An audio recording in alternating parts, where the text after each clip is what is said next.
Today is the Esra Tevet, the 10th of Tevet.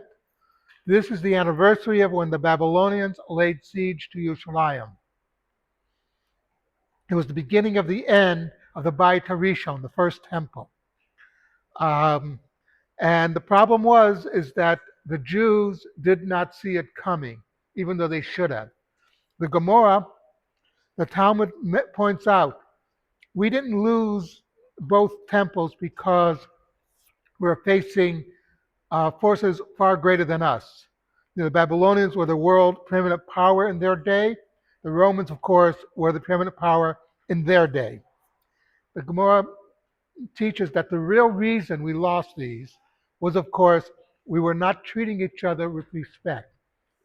That the best that they were in the case of the first temple, they were very careful about the sacrifices, how to do them. They were not careful of how they treated each other.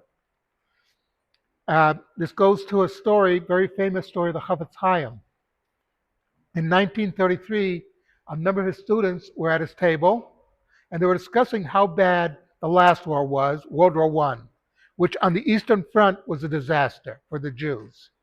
There were pogroms, there was armies marching through, this army, then that army. After, and part of the war was the Russian Revolution, the Russian Civil War, in which a lot of pogroms took place. And the Chafetz Chaim said, "You think that was bad? You think that was really bad?" After the next war, they'll laugh at what happened in that war.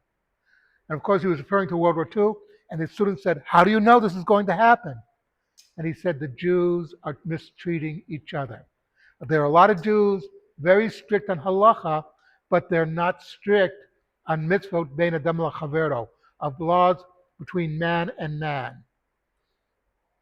And this is what these fast days come to teach us. As important as it is for us to get the davening right, as important it is for us to do the right thing, more important is how we treat each other. That